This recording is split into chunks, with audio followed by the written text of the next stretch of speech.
Good score, 202. Better hear what I've got to say because you won't get it again. I'm not an alpha male. I'm not a beta male either. I'm just a better man. Well, put your happiness first, because if you don't, they won't. Yo. GYBB gets the balls back. WWDDI. What would Dante do? What's going on, people? Dom, I can't hear shit in the headphones. What up, my people? Good to be here. It's a little chilly out. I got a little frost on me, so excuse me. I will get comfortable later. What's poppin'? Good to be here. We had a really great what you call it? Let me see. Testing. Nope. We had a really good live on Sunday, man, and there was some stuff. There it is. A little lower. Right there is good. Cool. We had a really good, little bit lower. Yeah, that works. We had a really good live, man. I'm excited. We had some stuff I didn't really get to. Shout out to Xavier. Thank you for the $10, Xavier. I appreciate you. Always on point, man. Credibility to the utmost. What up, Dom? What's going on, bro? You good? Yeah, you already know. You already know. You heard me. You heard me. What up? It's good. I had a really good live, Dom, this week, and I was like, and I wanted to cover some stuff because I think there was some discrepancies about some of the stuff. I had a lot of questions about laying the 5 bricks, and I started to explain it, but I couldn't really explain it because the calls were coming in so much. Not that I want to stop the calls. If you put the number up, Dom, because we always want to give people a call if they got something going on. I know people have been sitting back hoping they could call in and rock out. So here we are. You know what I'm saying? It is what it is.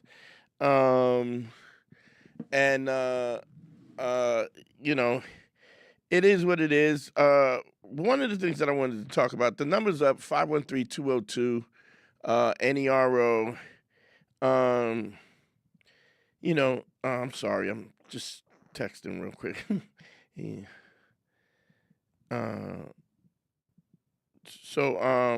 We're in a situation where we've been talking about laying the 5 bricks, and there's been some discrepancies. Even though I've covered this. Also, don't forget this. If you sign up for the Patreon, you wouldn't have this problem because I go extensively. Plus, the Patreon has all the back episodes from the inception, even back to Beige Phillip. Beige Phillip episodes are on the Patreon, along with all of the Patreons. And if you're a Patreon member, right, you can we can do a whole show directing it towards whatever you think is important or whatever you think you're missing or something that you don't understand. And so what I want to say real quick, one more time, the Cash App is up. Send me some money. Thank you to Xavier, yo. I didn't even give him his. There we go. Let me put my water. This is how I know I'm getting more mature. I put the water on the side of my left hand so I don't do some dumb shit and spill it. So that's how you getting old when you like when you was a kid, you had your milk or your chocolate milk and your parent would move it to the front so you didn't knock it over. Now I'm the parent, so that's that. But one of the things I wanted to talk about is that there's a misunderstanding about the laying the 5 bricks. And what I want to explain is this. Okay. There is a multiplicity of different skills that you need to learn. There's a lot of stuff that you need to learn that that takes time to learn. In order to be in a relationship, in order to be in a situation where you are exhibiting the characteristics that create attraction. Yes, don't get me wrong. I'm not saying that looks don't matter, body type doesn't matter, but it's also, I've said this hundreds of times, at least 100 times. I've said, how does a woman know who you are? And the answer to that is that you tell her. What do I mean by you tell her? everything you say, everything you do, your body language, how you dress, how you tie your shoelaces, how you wear your hat, the tone of your voice, the cadence of your voice, all of those things communicate certain things to the opposite sex. And when you have not figured those things out, we got a call. Let's go. We'll get back into it. What's your name? Where you calling from? Yo, Uncle. What up, kid? What's your name? My name's Adrian. What's up, Adrian? How can I help you, brother? So, I wanted to ask you about the ace on can you be too authentic, and No. can you be too credible, and can you be too empathetic? Because I was listening to you and Harry talk about, like, what was that word? Like, the definition of evil or something. Oh, we were talking about malicious. We're talking about Malicious, malice. yeah, that's the word. And I so here's my question. Let me ask before I answer your question. Why are you asking that? Why is that something that interests you? Are you in a situation where you are so credible now that you have to ask that it's gone overboard, or have you had some experience that puts you overboard? Why ask that question? Oh, because I was reading this book by the Navy SEAL Jocko Willink, and his book Extreme Ownership. And then there was another second part of that book where he had to correct some of the things with the dichotomy of leadership, which is like him just finding the balance. And that's how I kind of carry myself in my life. Just like, what's the pros and what's the cons? Yeah. Balance it out, you know? Like, I'm a little loud. But I mean, are you in a situation where you carry yourself so well where this is a question if you can be too authentic? And what I would ask you this is what in your mind, what does too authentic look like? Too authentic. So authentic is speaking the truth. I think too authentic.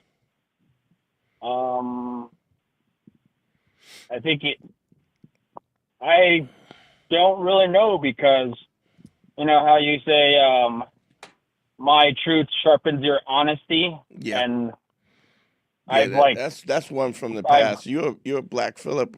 Let me hear it 1 second. Turn it down a little bit more, please. Yeah, this is blowing my head out. Here's my point. That's perfect right there. Yeah. Here's my point. You're asking me a question, right? That you haven't even really thought about what the parameters of this question is, right? Right. So when it comes to that, my question would be, why? Do you understand what I'm saying? Like if you are on this path, if you're on the path of ACE, right? First of all, I think it's easy. It's simple to do, but it's not easy. You know, practicing that on a day-to-day basis. So I've yet to find somebody who hasn't had a problem or didn't take quite some kind of effort and time to even get in that realm where they would think that they are even practicing that. Now, my question to you is, do you think that you're an authentic individual? Yeah. Okay. So what does that mean to you? What does that look like?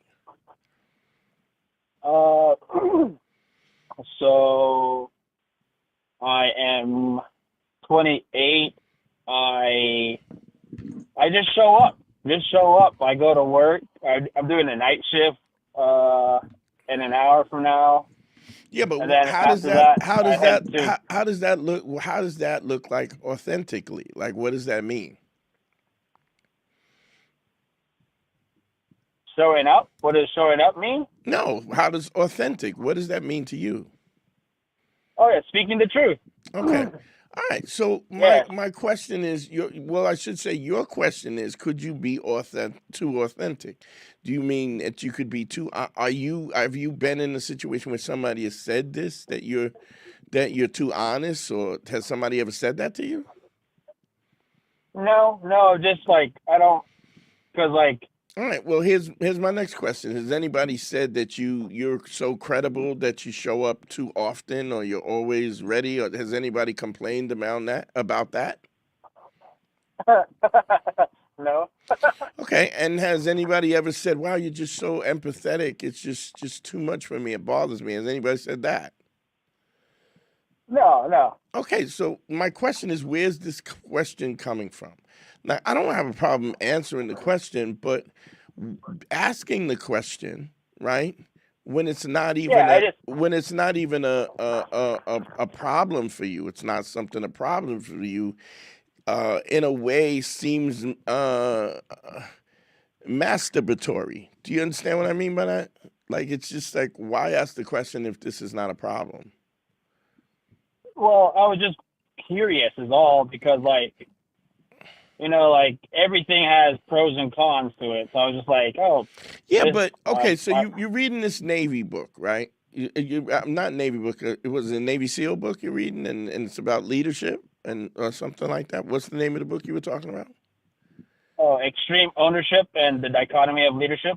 Okay, now let me ask you this: are you the epitome of what that book espouses?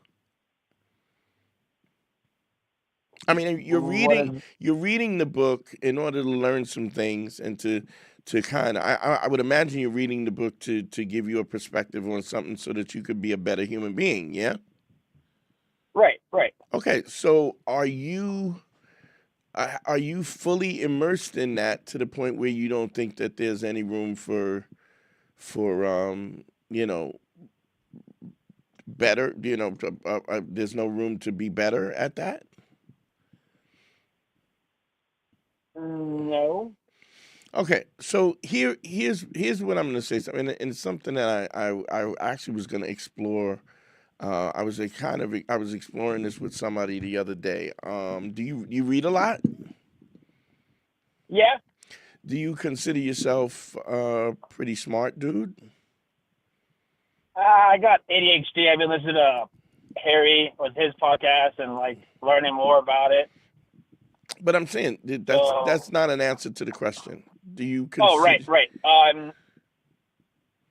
No, No. Okay. So you don't perceive yourself as a smart person, right? That or you do. You do or you don't.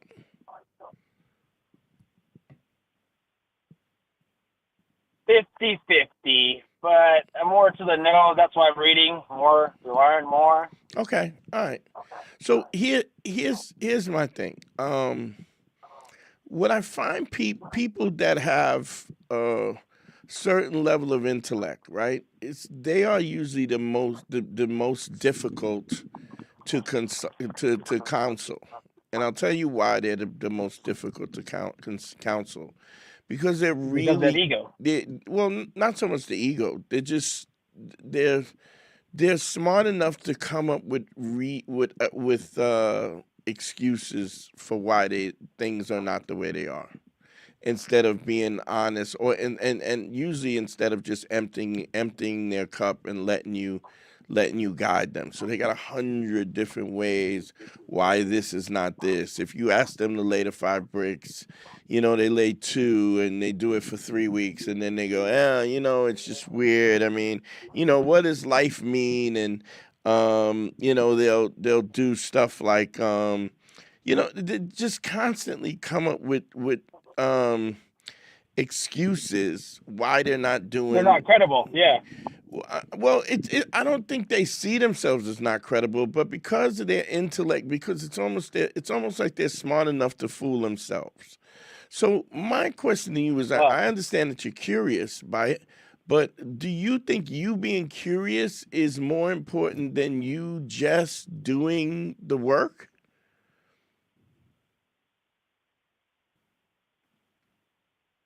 no, no. So then why are you not trying to be so authentic that somebody would complain about your authenticity? Why aren't you trying to be so credible that that it might be a problem? Why aren't you trying to? Why aren't you just putting the work in to be the thing that you're, instead of thinking about, well, I don't want to, can I go too far? So, like, you ever see, a lot of times you'll see women in the gym, and women in the gym, and they'll be lifting weights, and a lot of times, I don't know if you've ever heard them say, look, I don't want to, I don't want to lift too much weight because I don't want to get bulky. I don't want to get too muscular. You ever heard a woman say that? No, no. No? Okay, but I mean, that's something. Dom, you heard women say that, right? Yeah, I've definitely heard that before. Okay, so here's the thing, though. Anytime I was helping somebody work out or they were in the gym with me, you ain't gonna be, you're never gonna get too bulky. You're never gonna be too muscular. The sacrifices that you have to make to be muscular, or what they perceive as muscular, or even the sacrifices and the effort that you have to put in to actually see visible change in the body, is so extensive that they have no idea what that would entail. And so they don't even have the drive or the ability to do that. But it's the question that they're asking. I don't want to be too muscular. I don't want to be. Trust me, you won't. Your fat ass will not. You're not gonna work. You're not gonna do 2 push-ups too much and then be too big. I mean, I've even heard guys say that. I don't want to be too. I just want to be firm. But trust me, you're not. And it's never in a history of working out has somebody gone to the gym and then they got too built too quick. Conversely, the same thing is true with change. Like, if you're trying to change who you are, there's never a situation where you said that your intellect is 50-50 and you're reading books trying to get smarter, right? Is it an easy task to just all of a sudden become smarter? Oh, shit, it's a lot of work. Right. And how long would it, I mean, I don't even know how long you would have to dedicate, I mean, to put in to be considered somebody who's like intelligent, or somebody. And I'm not a person who advocates, strictly just, like organized education and stuff. But there's something to somebody who has a PhD and somebody who doesn't have a PhD. You would agree with that, right? Like the difference between the title? Well, I just mean in general. I mean, you could say, I've heard people say, I've seen PhDs who are dumb, and I honestly can't say that that's true. I don't know any PhDs that are dumb. I can see there's PhDs who might have their life might. Oh yeah, right. They might be and that specific subject that they conquered. Yeah, they might be a compartmentalized. Their intellect and might be dumb about stuff, but nobody has a PhD and they're dumb. I don't care what you say. I don't care how people but what I'm saying is no change happens easily. All change is effort, and it's difficult, and it takes dedication, and you have to understand that you're a failure. So the question you ask says a lot about you and where you are in terms of your own personal growth, right? And I'm not attacking you, but what I want to say is I know that on your end, it's just, I was just curious, right? But curious for what? But like you said with the word you were saying, malice, I think. Malice. We were talking about malice. Yeah. Yeah, and then Harry was like, "What is the intent?" And then I remember back in the older podcast days, you were like, "Is it in good faith?" And I was just like, "Okay." Yeah, but here's my thing. And then your answer is fully in good faith. Yeah, but here's what I mean. Here's what I mean about it being masturbatory. Here's a situation where you're talking about a situation. You're asking about you're basically asking me, I don't want to do too many push-ups because I'm going to get too big. My muscles will get too big. It's not. It's not. I mean, if you were doing, have you done the thing where you've laid the 5 bricks? Yeah. How have you done it every day? Have you done it consistently, and how long have you done it for? So I started a new job with trucking for about a year now, so So I you haven't done it in a year because I don't see anybody. I so just you haven't done it in a drive. year. You haven't done it in a year. Yeah, I used to. Okay, and That stuff was really awesome. how long did you do it? How long did you do it when you did it? Okay, I think it was 2020, Okay, 2021, so you do understand it. 2021 to 2024, and Okay, it was just awesome, man. but do you see my point? My point is that the question you're asking is although it's people say there's no bad questions, but I would disagree with that. It's like here's a situation where you're asking a question. You haven't done laid the five bricks in 21 years. There's certain things that you definitely could do to be authentic, to be credible, to be empathetic. But the real point is that do you have a girlfriend now? Are you married? Yeah, I have a wife and a And daughter. and how is that? How's that going? How would you say? Anytime there's a pause like that, it that's telltale. It's it's it's it's work. It's work. Yeah. It's not easy. It's work. I got to show up every day, and Do you like I said, I got to balance work, school, family. now? Do And I you was like, do you think if you were practicing ACE that those things would be easier? I still do. I still do. I was just curious about like, oh wait, is there like a limit to this? Or is there I like, would say go over the limit. okay, so Go over the you can limit. abuse ACE. You can Yeah, abuse ACE. I don't know Okay. if I've never seen anybody abuse it. I mean, I would say this. I wouldn't want somebody to be so honest that they're abusive. But what's interesting even about that, the system is so foolproof because you can't be Right. abusive and be empathetic. Do you understand what I mean? Right. Right. So I remember that now. Yeah, it's foolproof. It makes you bulletproof. yeah, Yeah. Okay. you can't be if you're being so honest that you're brutal that you're being mean, right? Then Right. you're lacking the empathy, right? If Yep. you're Yep. if you're so empathetic that you're not keeping your word, then that's a problem too. Then you're not credible. So all three elements balance each other out. That's why the Okay. system is so Okay. foolproof. If you're so credible and you keep your word on everything, but you have no I empathy, remember now. Yeah, you then said there's this a before. problem. So Yeah. it's just really, but I mean, I've never seen anybody break the bank. I've never seen somebody be so honest, so empathetic, and so credible that it's a problem. I can't see how it would be. Okay. I That's the think answer I was looking for. Yeah. yeah, I Sweet. don't think. But my thing is, um, I don't know if you've heard me say this before, but perfection is something that we pursue even though we know it's unattainable. Okay? And the reason why Yeah. perfection is unattainable because as you move closer to perfection, it moves further away from you. The analogy is like, say if you have a slice of Swiss cheese and you're standing 6 feet from this slice of Swiss cheese, you can see the big holes, right?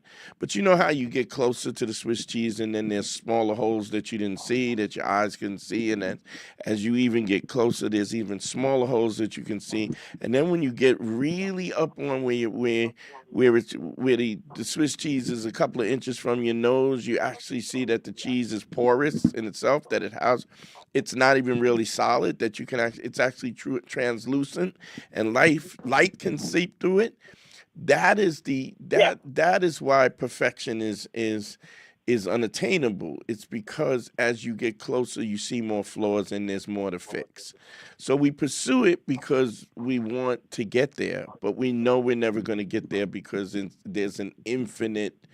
um, there's an infinite redirect where you consistently move closer and you see more flaws and there's always something to fix. Now I would say if you operate on that level where you're trying to reach that perfection though, um, your life is gonna be so great.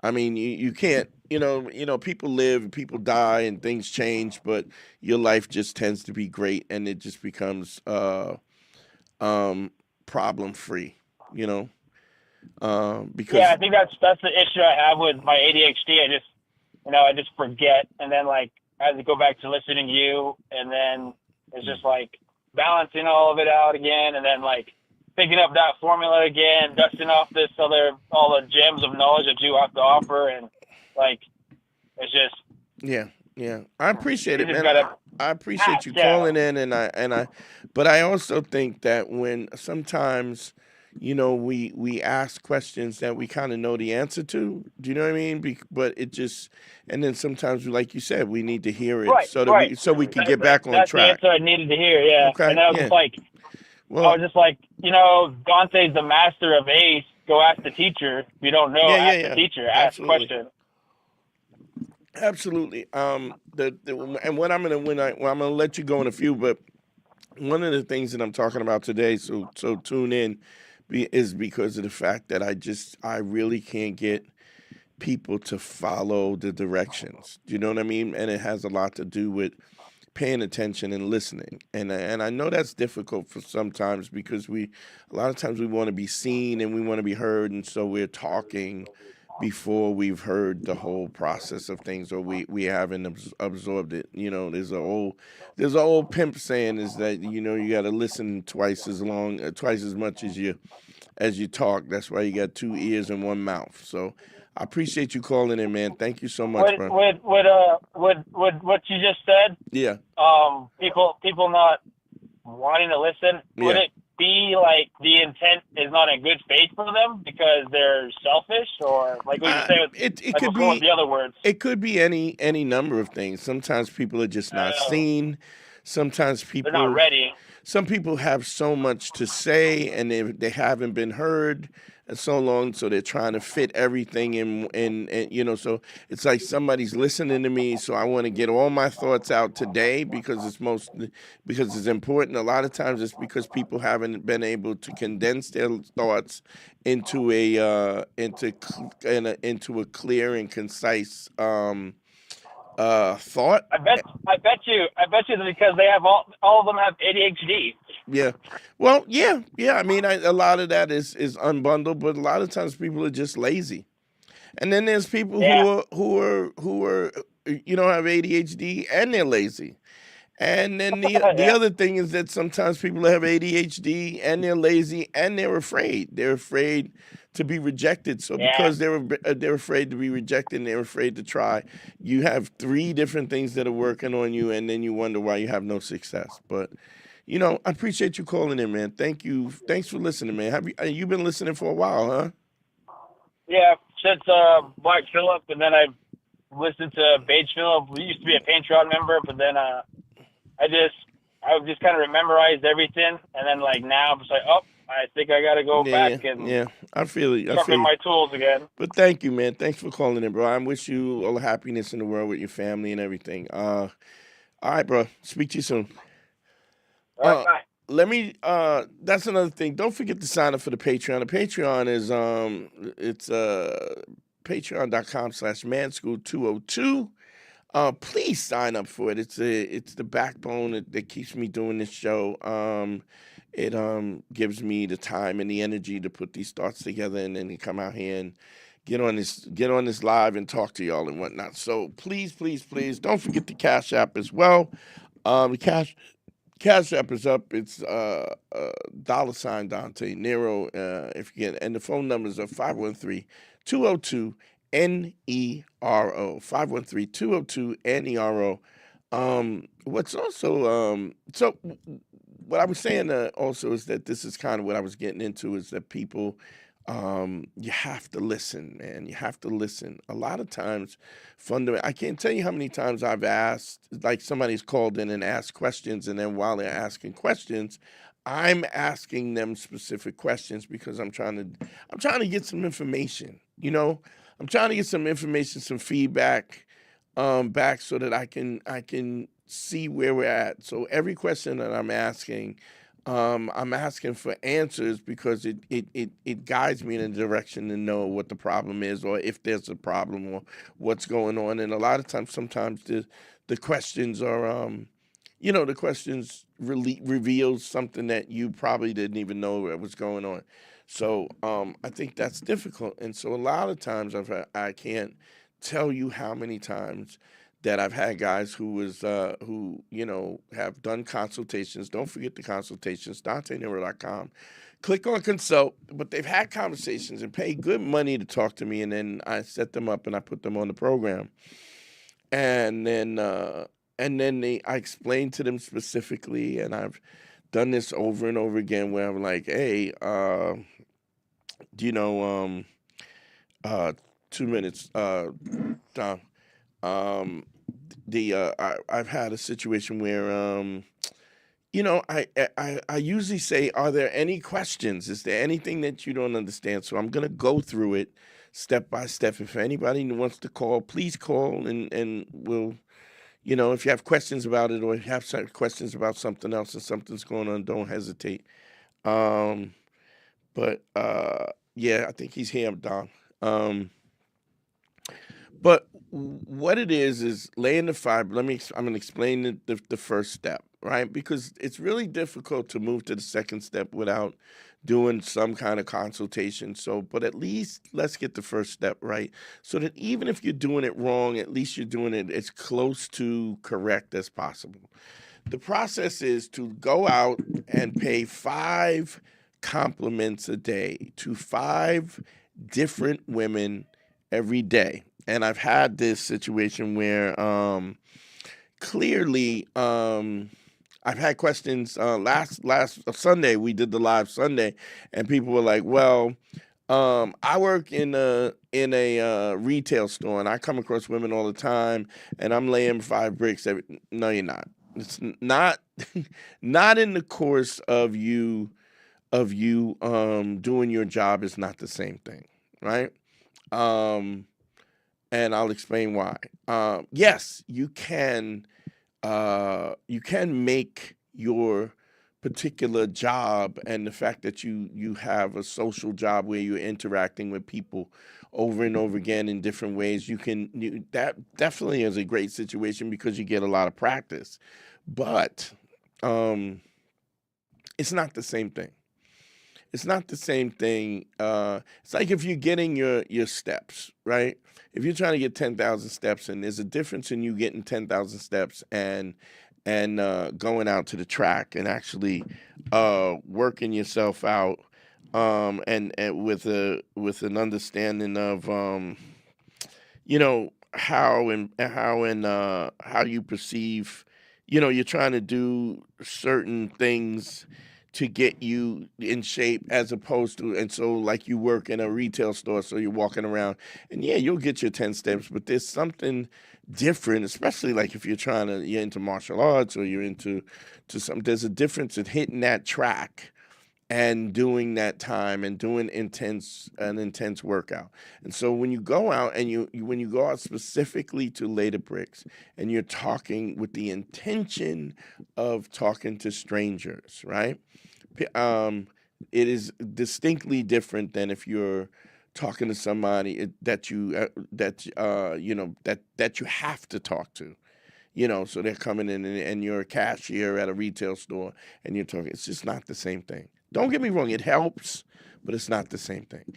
And it's the same thing because I understand. It's not that I don't understand that this is frightening, that it's a frightening thing to do, to be in a situation to go out and put yourself out there, to be rejected. And but the way we set up laying the 5 bricks, at least at the first stage, is all of those things are considered. So I've also had guys, well, if I'm at a place and I work at an Amazon warehouse or something, if I pay a compliment to somebody that's more, the same chick on different days, nope, that don't count either.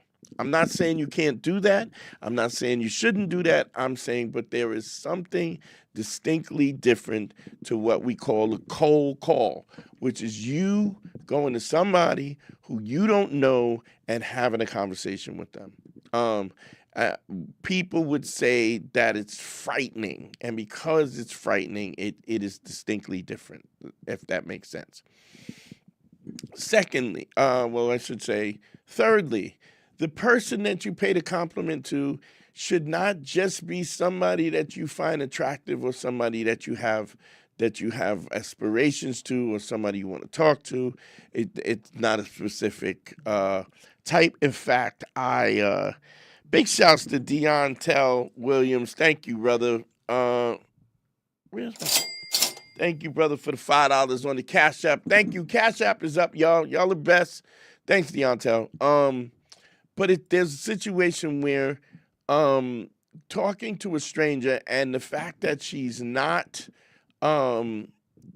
just the women who you like, not just the women who you find attractive, older, younger, in between, cashiers, janitors, the lady who made at the subway. It doesn't matter as long as they're strangers and you're interacting with them, right? So the first thing is 5 a day. The second thing is not people you know, right? The third thing, it's not just, it can be some women that you find attractive, that you're attracted to, but it can't be all of them. The third thing is that the compliment you pay has to be honest, right? So when you're paying the compliment, you have to take a second, observe the person, find something that you like, and then compliment that thing, right? If you don't find anything that you like, then you don't pay the compliment. The compliment doesn't have to be elaborate, but it has to be honest, right? The third thing is it's not supposed to be anything sexual, right? Not I like your tits, you got a fat ass, I'm a foot guy, let me see your toes, nothing like that. Although it can be I love your pedicure, which is something different. It's a little bit different, and I'll explain why. So nothing sexual, nothing and here's what is that, Don? Is that the sixth thing? The sixth thing is, I should write this down, but the sixth thing is that you are not at the first stage. You are not looking for a response. Let me say that again. You are not looking for a response. In fact, you're not trying to get a number. You're not even trying to get a thank you. You're not even trying to get the acknowledgement. You are just giving the compliment from you to her with no expectations, right? So let me go through each. I think, Don, what was that? 6 things or 7? I can't remember off the top of my head. All right, but we'll go through each thing and I'll tell you why it works, why it's important. It's like a very simple. You're paying a compliment to somebody that you don't know. It can be somebody that you find attractive, but it doesn't have to be 5 a day, every day. Consistently do that, non-sexual and honest. Okay. The first thing is the paying 5 a day, doing a compliment with 5 a day. The reason why we do 5 a day, right, is it's the amount that I've picked. Why? Why did I pick 5 a day? I picked 5 a day because it's just enough that where it's a little bit uncomfortable. You know that you got to put in a little bit of work in order to do it. There is a level of anxiety to it, but the fact that it's not so much that it takes you too far, right? There's a certain level of accomplishment after you've done the 5, but it's not so much and it's not so overwhelming that it scares you to death. It's something that you can get done. Don't get me wrong. I do understand when you first start out, you're absolutely going to be afraid and it's going to take you way longer to do the 5 than it will be later. But that's the whole point. That's how you know that you're making progress. The fact that you can do the 5 quicker It takes less effort, less time. 5 a day also, because 5 a day every day, 7 days a week is 35 women. I don't know pimps that talk to 5 women a day, 35 women a week. Okay, so there's the whole idea of exposure therapy, that you're doing this process so often and so frequently, right, that it doesn't become a problem anymore. You get used to it. You get accustomed to it. You get the muscle memory. It doesn't become a big thing. The third thing is that what also the repetition, the fact that you're it's a stranger, it's somebody that you don't know, right? So they have no stake in how you feel about yourself, because this is a total stranger. And so that lessens the pressure, plus the fact that you are not allowed to get the number. You can, if they respond, you can say thank you, and if they want to talk, you're welcome to do that. But if you go through 5 a day every day for 7 days, and you call me after a week, you get an A+, right? It's not going to be all. The reason why it's not all just the women that you want to sleep with or the women that you find attractive, because I can tell you this.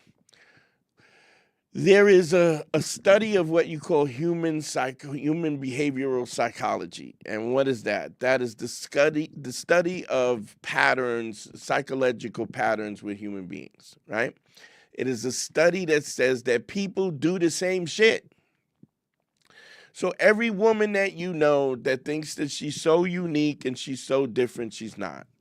Her behaviors, I'm not saying that women are in subtle and nuanced ways they're not different, but overall, human beings act the same way. Let me say this. I'm going to say this again. Human beings all act the same way, as well as so do men act the same way. This is how I can build a system to get you past your fears, because every guy has the same problems as the guy before.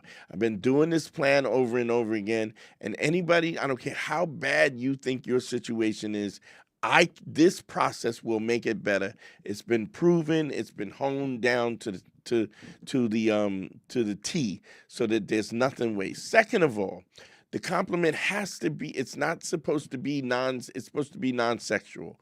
Why non-sexual? Dom, I ever go through this with you, the whole thing?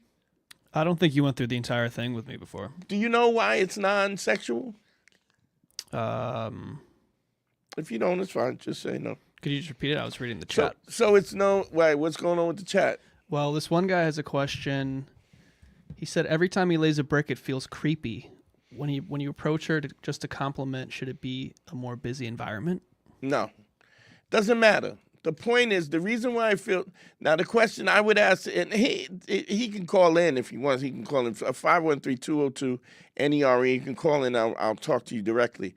The point, is it I would ask, is it creepy or is it scary? You know? I mean, I know he's saying creepy, but this is a thing. It's where we get into this situation. If you are saying, if this is why the compliment has to be honest, right? It's funny because I just asked you, why is it not sexual? It's not supposed to be sexual so that it's not creepy. See, if you're saying something about her body or something, it's creepy because of the fact that you're denoting this kind of sexuality, that you're attracted to her. And don't get me wrong, we're gonna get to that, right? But in the first phase, that it has nothing to do with that. This is not about her. It's not about you getting laid. It's about you getting comfortable with yourself and you getting an education on women in general. So here's the other thing. I've said this before, and the explanation for this is just kind of, I got to be careful how I word it. Every time a woman gives you her number, gives you her Instagram, talks to you, she has a concern whether or not you will unalive her or you will essay her or grape her. That is a concern for every woman, every day, every time they have an interaction with a man, because it is possible. Now, if she doesn't have the ability to discern between somebody who means her harm and is dangerous to her, right? She will absolutely, it will happen. She will get SA'd. She will get hurt. She will, if she just, a woman cannot be reckless around men. We know that because there are predatory men, right? So so can you imagine, I'll give you an example. Here's the analogy.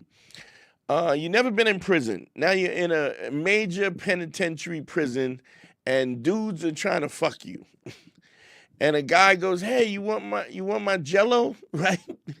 Maybe you shouldn't take his Jello because you don't know what that could entail. He could be testing you to see if you're soft. He could be testing you to see if you into getting the gooch, giving up the gooch. Could be any number of things because it's a predatory situation.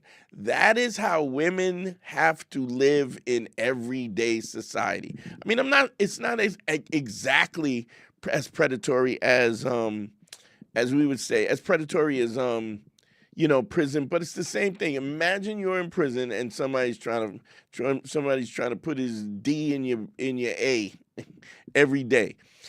Think about how that would approach you then. And now that's what a woman deals with everything with every day. She's dealing with that somebody's trying to F her, and so she has to be on guard. This is why women have the ability to discern when somebody is dangerous or somebody is creepy, or you have a lot of times you hear young girls right now, he's weird, he's weird. It's they're getting this feeling that they might not. What they're really saying is, I don't know if I'm safe with this guy. This guy's weird. So if you just think about that alone, imagine how differently you would approach women knowing that this is a concern of theirs. That changed the whole game. So that doesn't mean that you have to pussyfoot around and tiptoe around, but it does mean that she's trying to discern who's violent. Now, don't get me wrong. You can lie to women when they like you. It's not that they don't know that you're lying. They know that you're lying. They're getting those signals. If they like you enough, they will overlook the lies so that they can, because they have an interest and they're willing to overlook those emotional cues that tell them that you ain't shit. But that's only if they like you. But they know you're lying, even when you ain't shit and you think you got it all together and everybody's fooled. I mean, look, maybe if she's a baby and she's been living in a bunker somewhere, maybe, but let's be honest, we all know men that are trash, right? So that is exactly why you're not allowed to get the number. You're just to pay the compliment and move on. Number 6 or 7, I don't know where we're at, but here's the deal.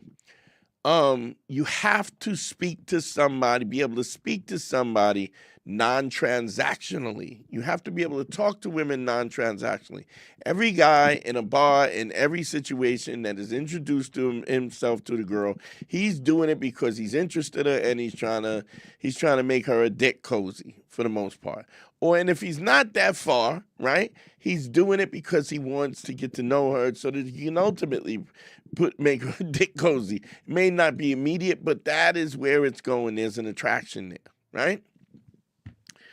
There's a totally different thing when you communicate transactionally. Also, any questions, call me up, 513-202-NERO. So you have to learn to communicate non-transactionally. The analogy that I use often is this. Let's say I'll bring Dom in. Dom, you and I are on a golf. We're on a golf benefit, right? I don't play golf. Do you play golf? Just for fun. I've gone a few times. Okay. I'm not good at all. Let's say we go into a benefit, and you own one of the biggest law firms in Manhattan, right? I'm also there, and I have a huge paper company, right? And we end up crossing paths on the golf course. And I go, and you say something, we laugh, ha ha ha, ha be hee hee. I go, hey, my name's Dante. What's yours? You tell me your name. And I go, well, what line of work are you in? And you say to me that you're a lawyer. You have a law firm in Manhattan, such and such and such. And I go, oh, that's interesting. I go, I own a paper company, and I supply a large amount of the biggest law firms in Manhattan. And then you say, oh, really? Because I've been having problem with my paper guy. Maybe we can do some business. And I go, oh, let's see what we could do. I give you my card, you give me your card, and then we go on to play golf. Monday morning, I come in, I go to your office, and you get a call, Dom. You get a call, and they say, hey, Dante Nero here, and you go, who? And you go, oh. Dante Nero from the golf tournament. He has amalgamated paper.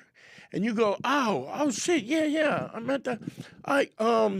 Let me finish this up. If you could tell them to wait 15, 20 minutes and I'll come out. Now, why would you, if I came there cold call, Dom, if I just showed up and I was cold calling you and I said, hey, I'm from a paper company, yada, yada, yada, what's the chance of you giving me an interview or us having a conversation about doing business? This is without meeting at the golf course? Yes. I probably wouldn't. Just because, I don't know, I'm younger. I'd like and nobody random phone calls like that all the time, I feel, Right, and that's the point. So the fact that we had some kind of rapport, right? It because our meeting was non-transactional. Now it might become transactional, but I don't know if I can, fulfill whatever your paper needs are, not or not, but we'll give it a shot. You told me to come down, I come down, right? We talk, you tell me this is what I give you the prices. Maybe we do business with, maybe we don't do a business, right? But there's a really good chance that you're gonna see me, right? Because you told me to come see me, and it was on a different level. That is the power of non-transactional. We got a call. Let's go. What's your name? Where you calling from? What up, Dante? What up, Dom? This is Jay from Florida. What's going on, Jay? How you doing? How can I help you, bro? Something, bro. I almost feel like crap interrupted y'all's conversation. I know it was important.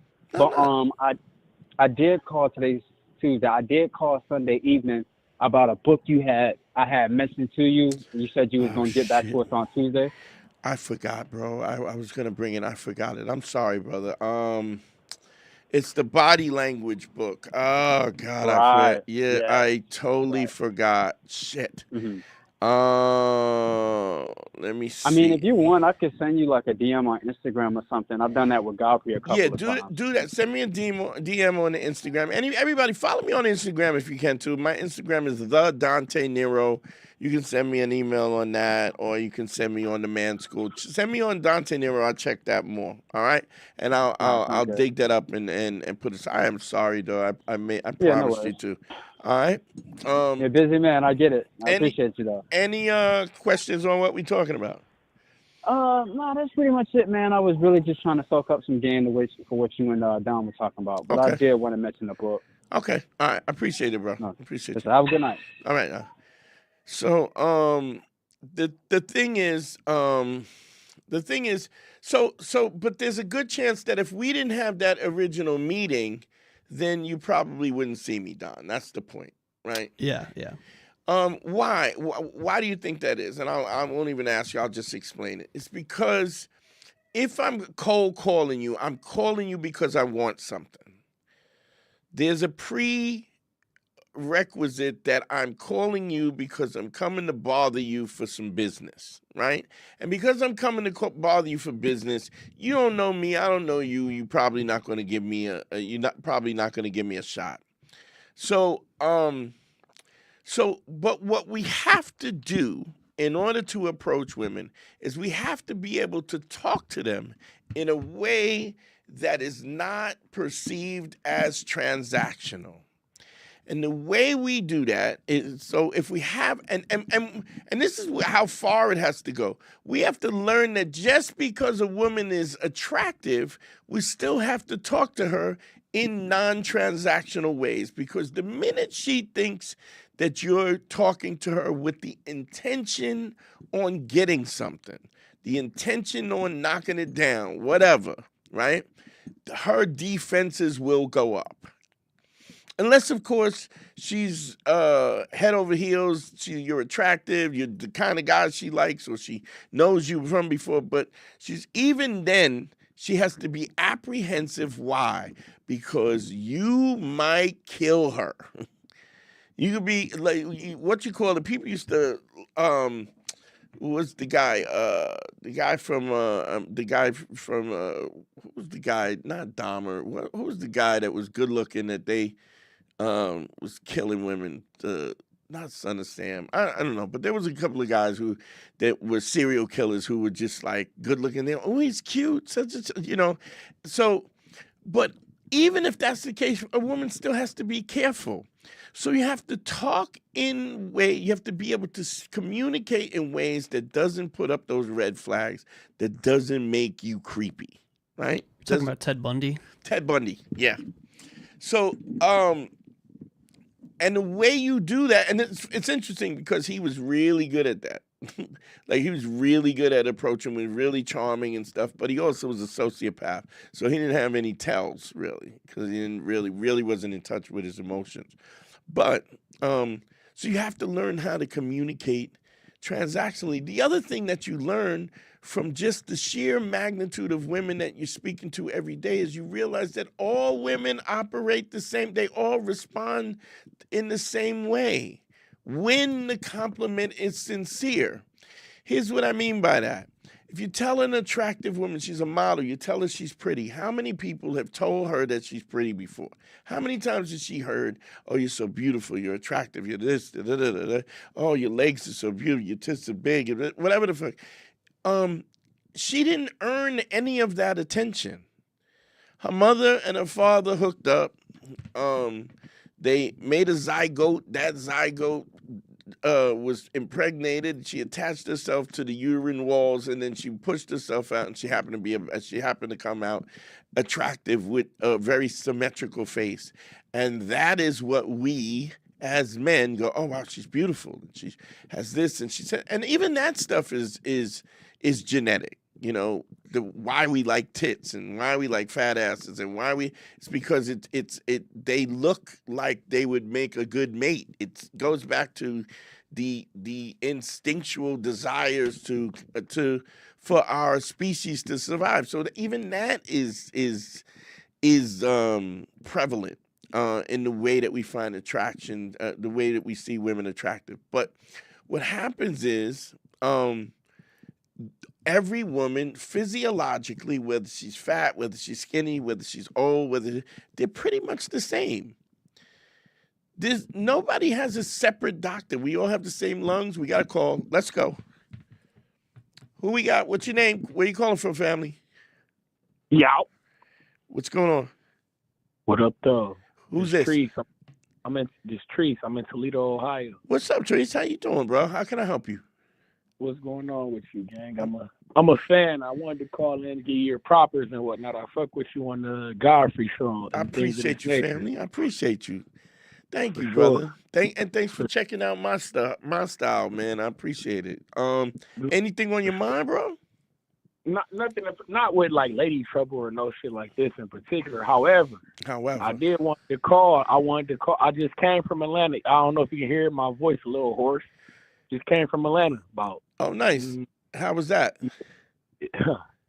Too good of a time.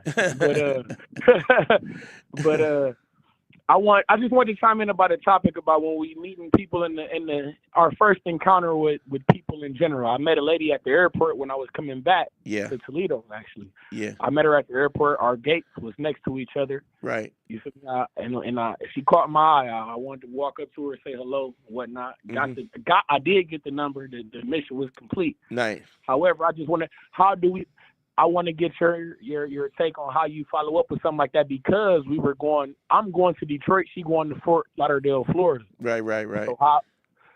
How would you say, how do you follow up with something like that, considering that is long distance off the get go? You know what I'm saying? Well, what would you recommend? Here's my thing. Are you willing to travel or no? Of course. Like I say, I was just in Atlanta. Of course, I'm willing to travel. Right, as long as I don't want to travel for bullshit though. Yeah. I don't want to waste no money. Yeah, I feel you, but but you have to put a little time in to make sure this is legitimate, because what you're trying to do is cultivate this kind of this social interaction in a way that without actually, there's a big difference when somebody's local and you take out, you take out for some coffee or take it to a movie or you know what I'm saying? So, I get it. So you got to really kind of, first thing you got to do is you want to create deep conversations when you're talking on the phone. First of all, you got to get on that phone. Don't let them give you that, I only text, this, that, and the other. Simply, a woman listening to your voice is erotic in itself. Hearing your voice, the tone of your voice, it's a thing that links, that pair. That's real. I appreciate. I got it. I appreciate that, Dante. I ain't gonna lie. Because here's the thing. Chicks will do this all the time, man. I've got wrapped up with that though, because it's like, fuck it, they texting, fuck it, I'm doing my own, fuck it. I mean, it ain't like I'm pressed, so I'm doing my own shit. Now I'm texting with them, but I'm losing interest because we're only text. Yeah. Right. So you got to establish that. Listen, and I think there's a way to do that. And women says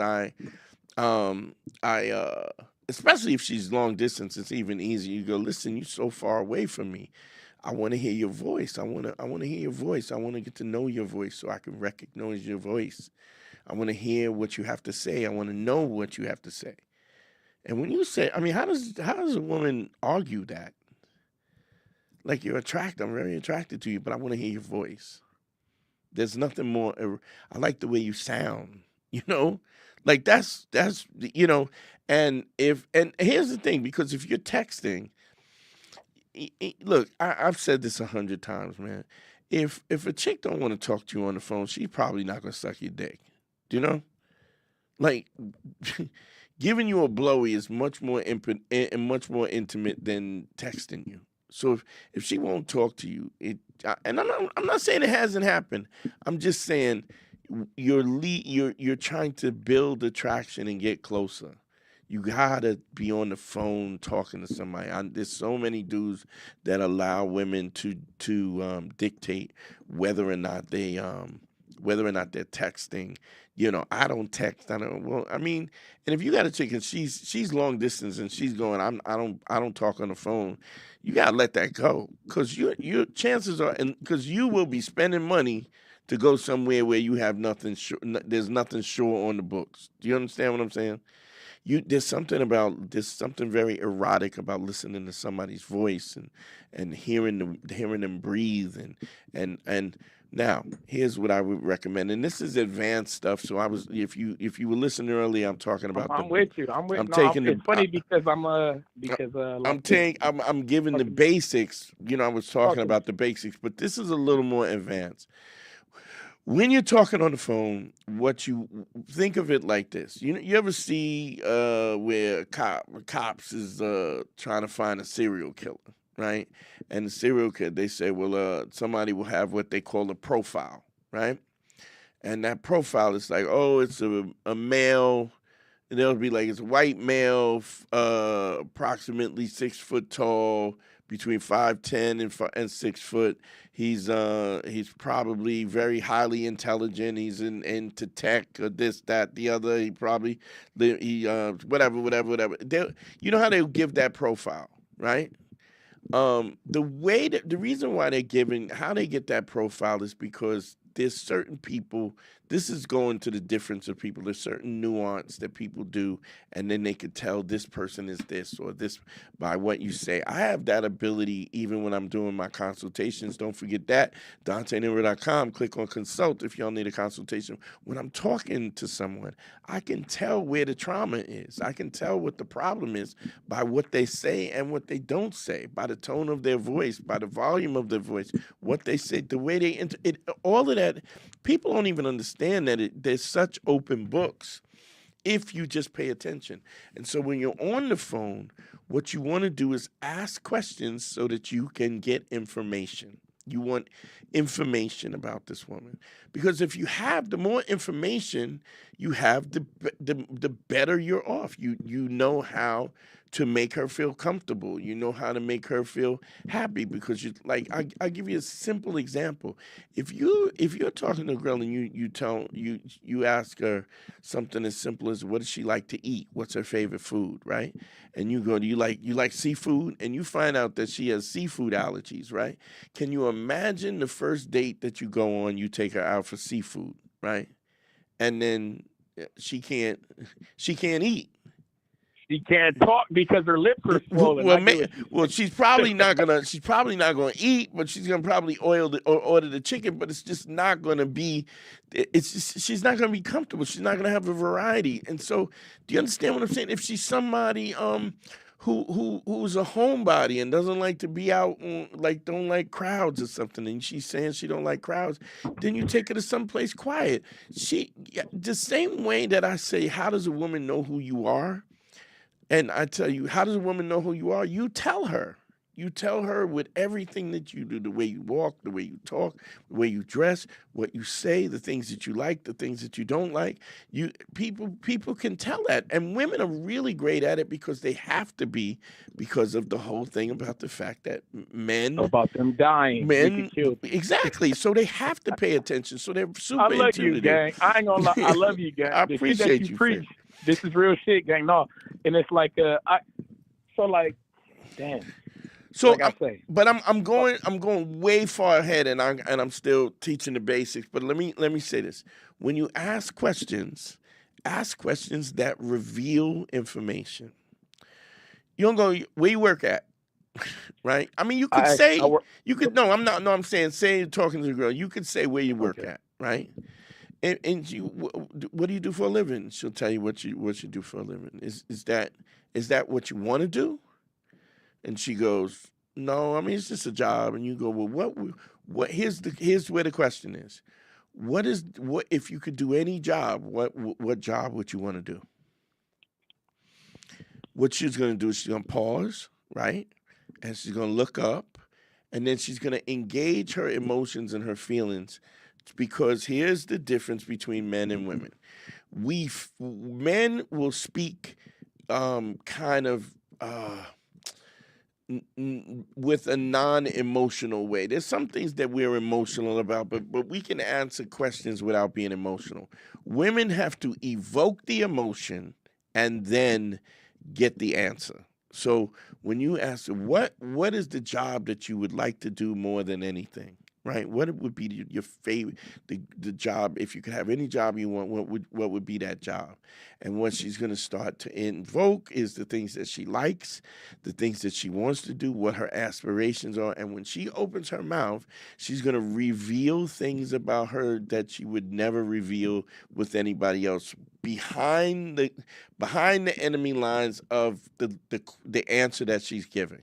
Do you understand what I'm saying?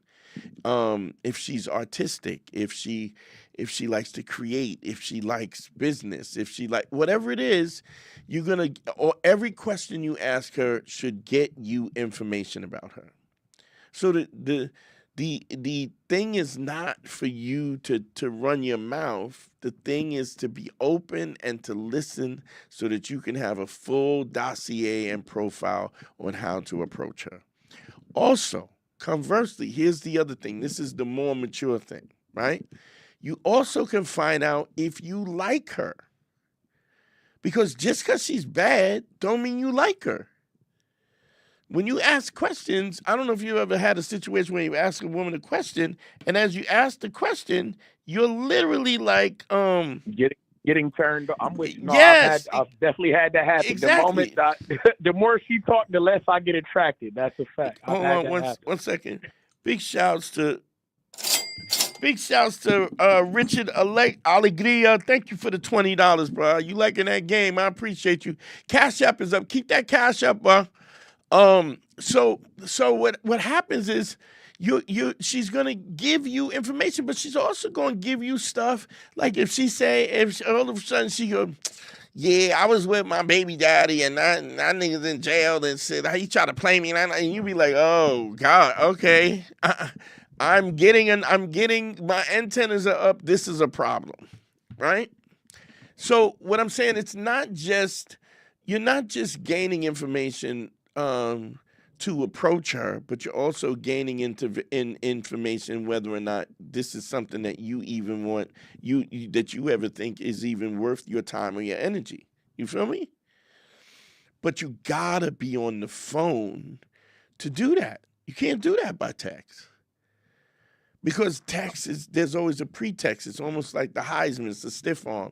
It doesn't get you to a real place where you can really get to know this person. That makes sense? Now I got to ask you a question, Sure. Dante. I'm sorry. Sure. I got real quick.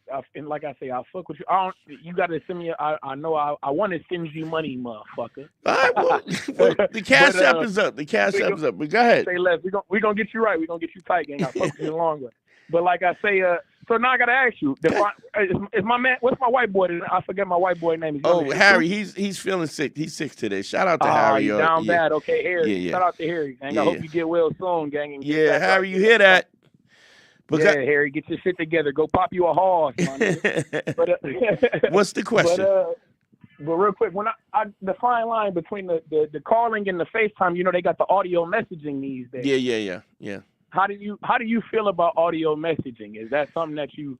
What do you mean when you? They're giving her a phone call or voicemail or some shit. When you're sending, you mean when you're sending text, like an audio message? Like a voice message. Yeah, you gotta get on it. You want that real time. You want that real time, real action. Where when you say something, there's a reaction to it. If there's a reaction, do you understand what I'm saying? It's a real time, real action. But you gotta understand.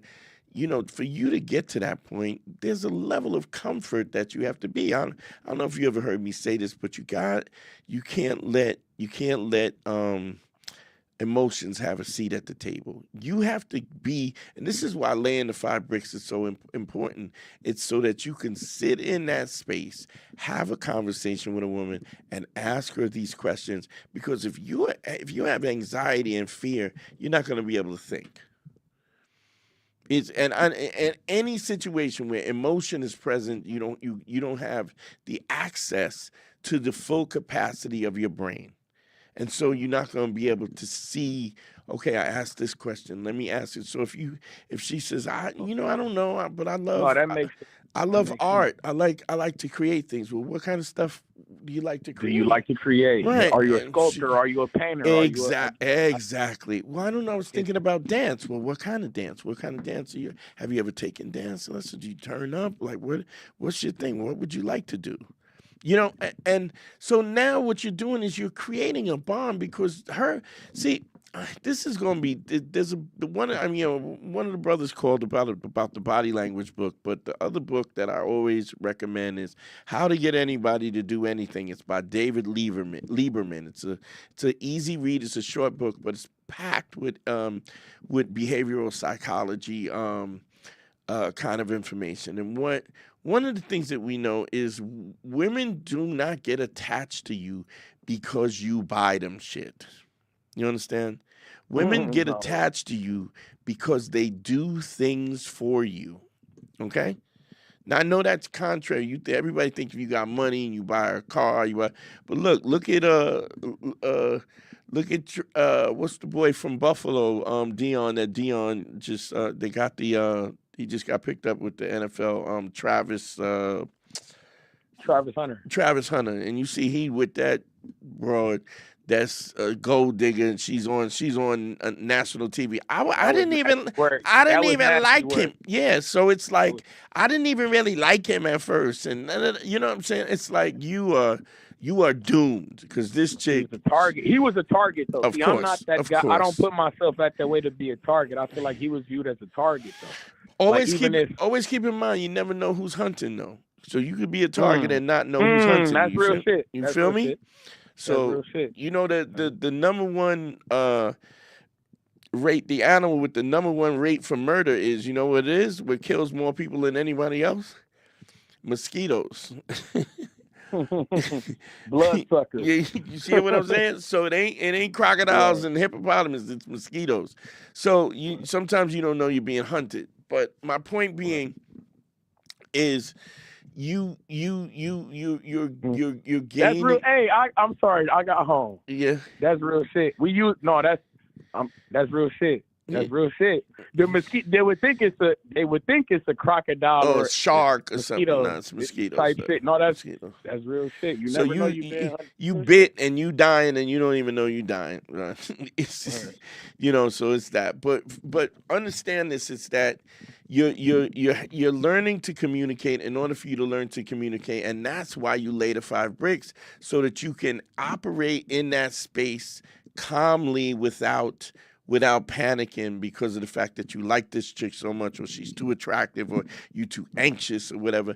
5 bricks for my guy. I ain't gonna hold you up. We got guys who listen. I just got guys who tuned in, man. We coming on live channels, man. We doing some shit, man. We trying to do something different around. I feel you. Check and spread the word. Later 5 bricks for my guys who didn't know. What's that? Laying the 5. Well, I'm talking about it. So just listen in, and I'm gonna cover it later. So, but I'm gonna give you your work right now.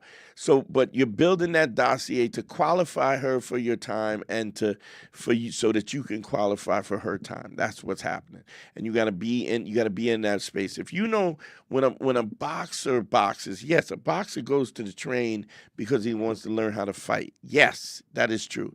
But you know what's more important? That a boxer has to learn to get punched in the face and still maintain composure. You ever hear that thing Mike Tyson says, everybody got a plan until they get punched in the mouth? That's my shit. I box. I'm a boxer. Okay, so you know what I'm saying. I manage fighters. You know what I'm saying is that you have the fighter when a fire. Look, you could be the baddest boy that ever lived. You could have a mean right hand, mean left hook, all kinds of power. You could have speed, whatever. But what happens when you get hit? When you get hit, if you can't weather that storm, what happens when you get hit? Everything goes to shit. Especially if you get dropped. If you get dropped, are you able to get up and still maintain composure? Can you get popped and get rocked and still look like you haven't been rocked? In boxing, you learn to take a punch because there's no way in the world that you box and don't get hit. There's no such thing. So as much as you learn how the skill to give punches, it is also to learn how to minimize the damage and to slip punches, not get hit. And when you do get hit, it's the ability to still maintain your composure. You feel me? Laying the 5 bricks, talking to 5 women a day. Right? Just not even with the intent on trying to get the number, but just paying a compliment 5 a day that's your boxing training. You feel me? Being serene with my craft. I get you. That's it. I mean, the art of the game type shit. If you know boxing, how many times let's say a guy's been boxing for 5 years, how many times you think he threw a jab? In 5 years. Do you understand what I'm saying? So you got to throw it so many times until you don't even think about throwing it. That you can throw it and maintain balance. If you lean, how long does it take a good boxer to learn how to balance and just to step forward? If you lean too far in, you fall in. If you're too far back, you can't. You get tied up when a guy's rushing in and you can't move. You got to have balance so that you can move. Laying the 5 bricks is the same thing. It is learning the basics. The basics is just Hey, practicing my I love your hair, and you keep moving. Hey, those shoes are cool. That's a cool T-shirt. I love that jacket. I love your makeup is nice. I love your nails. Just little, and you're doing that not with the intent on getting the number. You just, but you also got to be honest. Like if you don't like her nails, don't tell her you like her nails. Because here's the thing, 98% of the people that I consult with, I do the one-on-one consultants. Like what we're doing, this is what I do live now is when we do the live consultants on air. But when somebody calls me, I do an individual consultant and I dig in your shit, pause. But I dig in and I let you know what is going on, what the problems are, and how you can be a better you. That's why the consultation.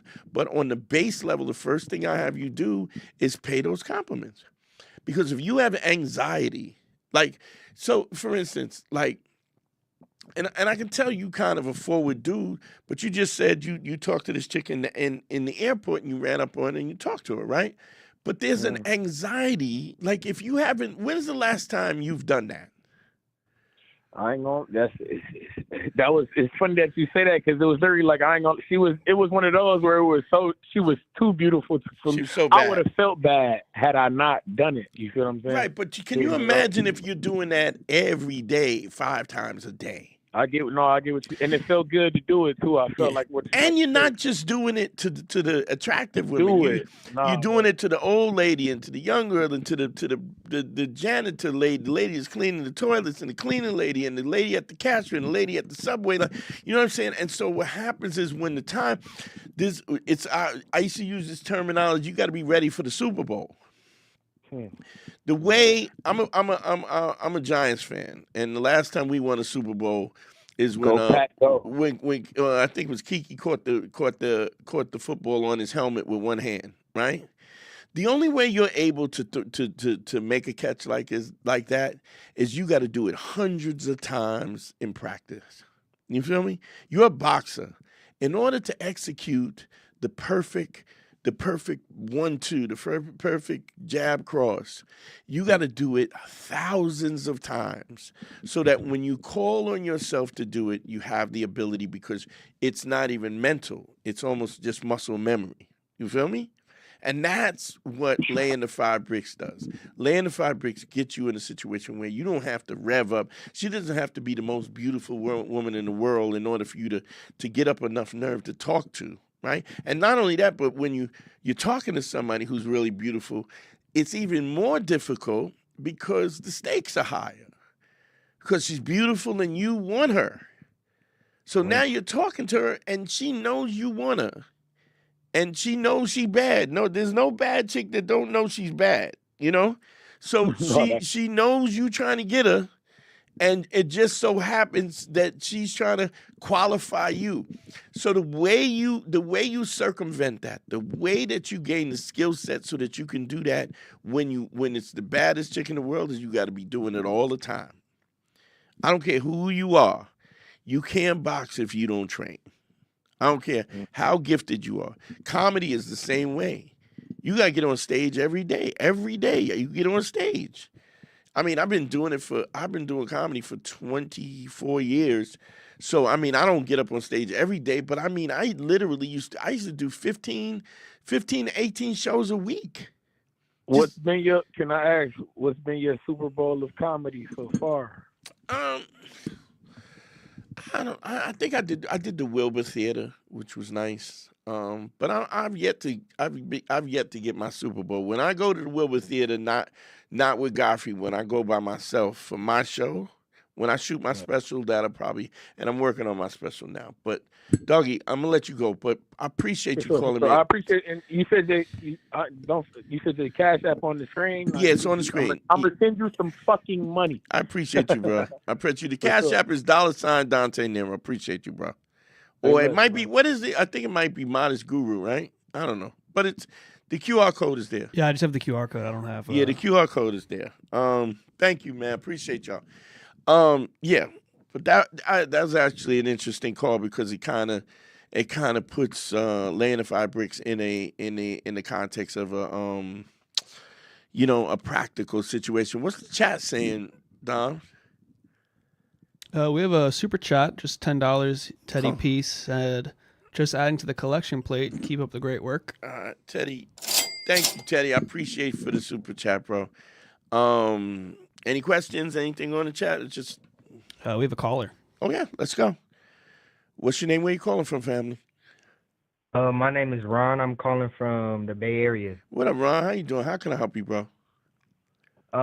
Good. I just found your channel. I'm 27. Okay. I'm going into the Navy next week, and my girlfriend I'm with right now, she's not excited about it. Okay.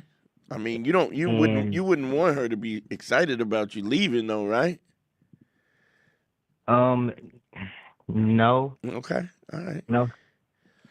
But she's been encouraging me not to go because I'm going into the Navy because I've been bouncing around jobs. I'm in a job right now at Best Buy. They giving me more responsibility, not giving me no more pay. So I just decided to go into the Navy, test into IT. So I got a good IT job on the submarine. Okay. But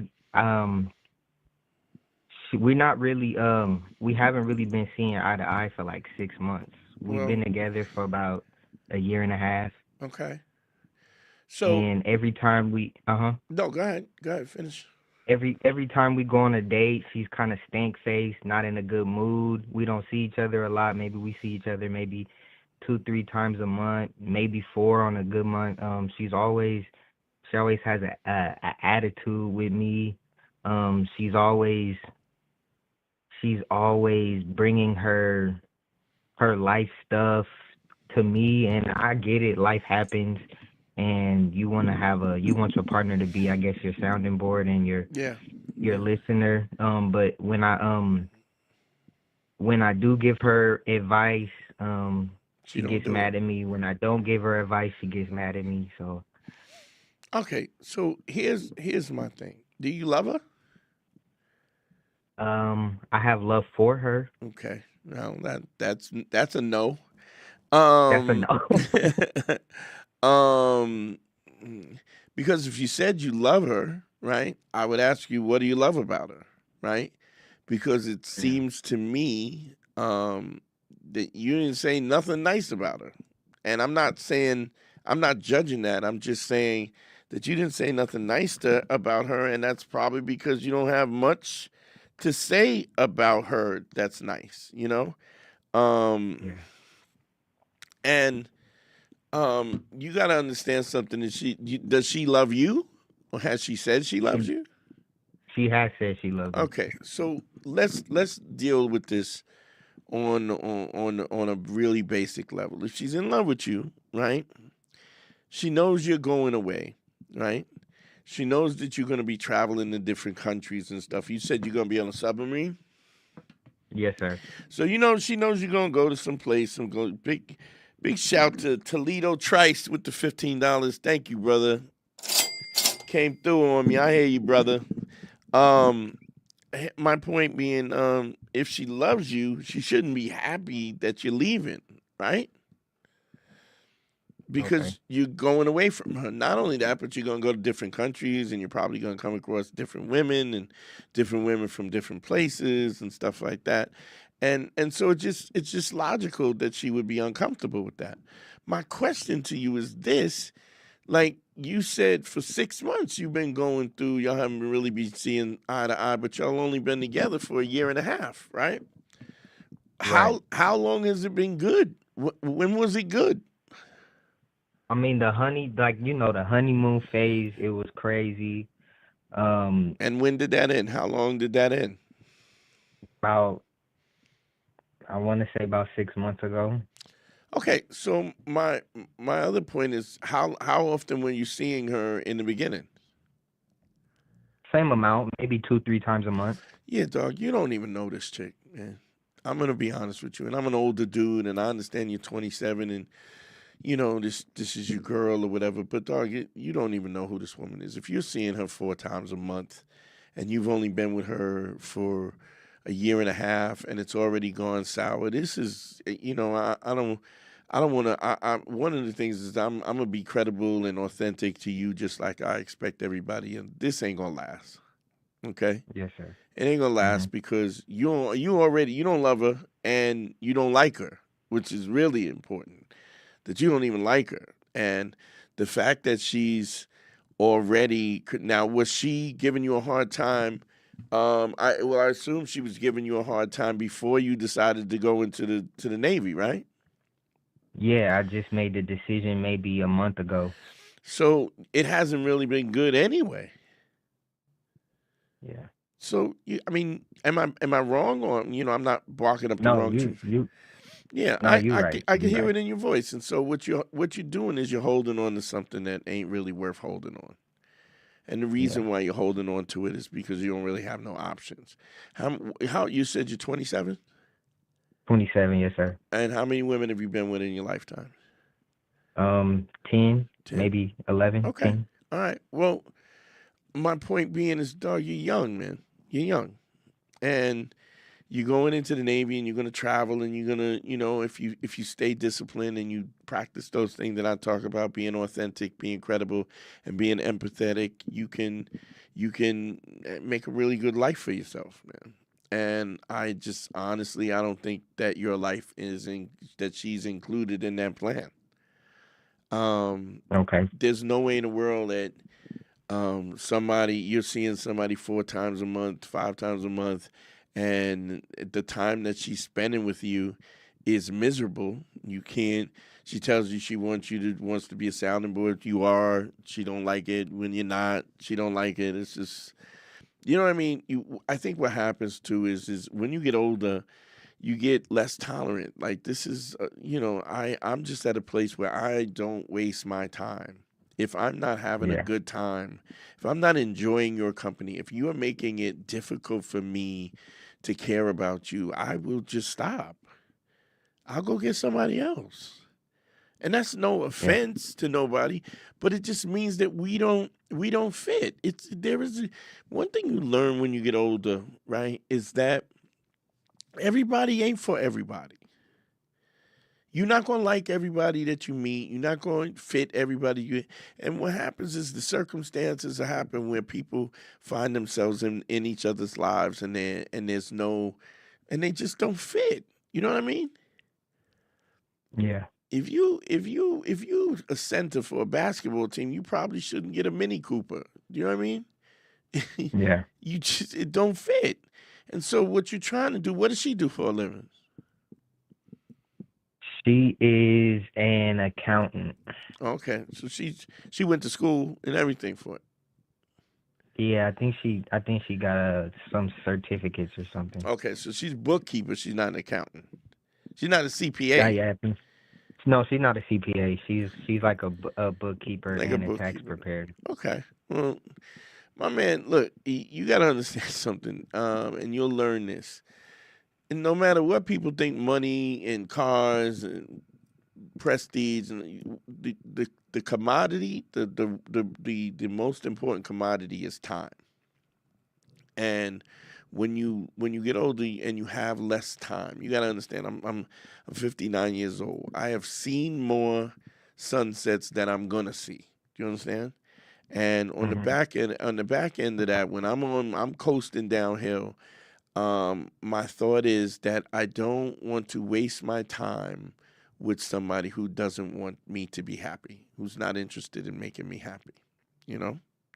And hmm what it sounds like is that you're in a relationship that you just not happy with. And you're with somebody who's not trying to make you happy. And you're wasting time, you know? I'm Yeah. not telling you got to break. hmm When are you shipping out? On Tuesday. All right, well, this is done. There's no way in the world that this is not a good situation now, that it's going to be a better situation later. You know, hmm this is going to move. It's going to fix itself. And you're going to be in a situation, you're going to experience things that you never experienced. You're going to go places you never go, and you're probably not going to look back.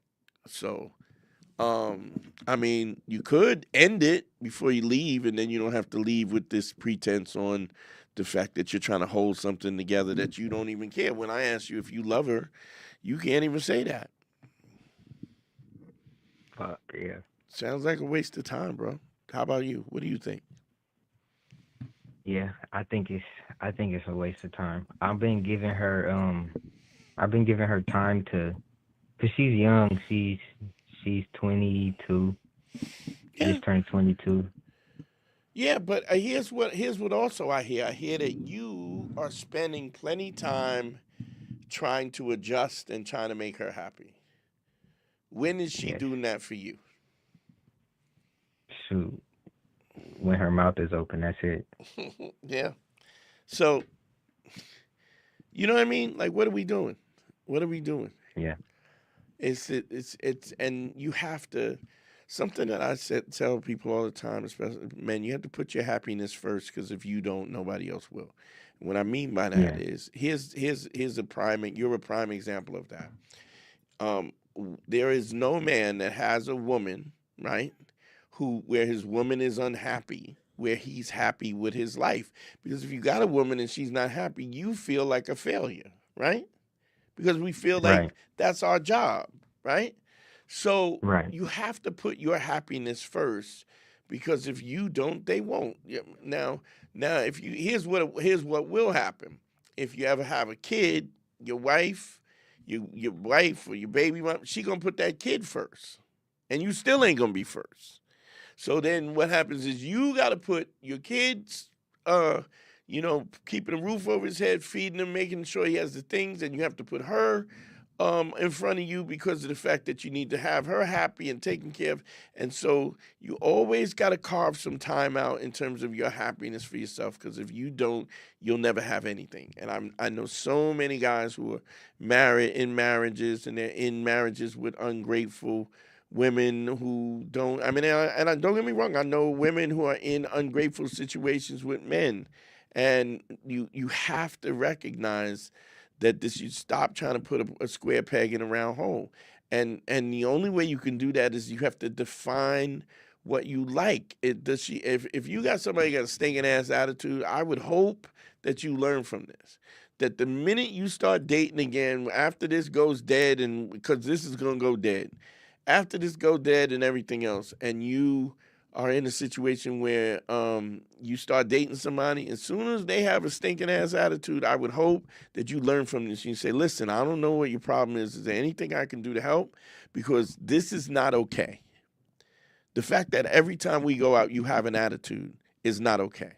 This is not fun. And if this is not fun, maybe it's best we just go our separate ways instead of waiting until you're deployed. Do you understand what I'm saying? Yes. You have to take, in just the way you're taking an active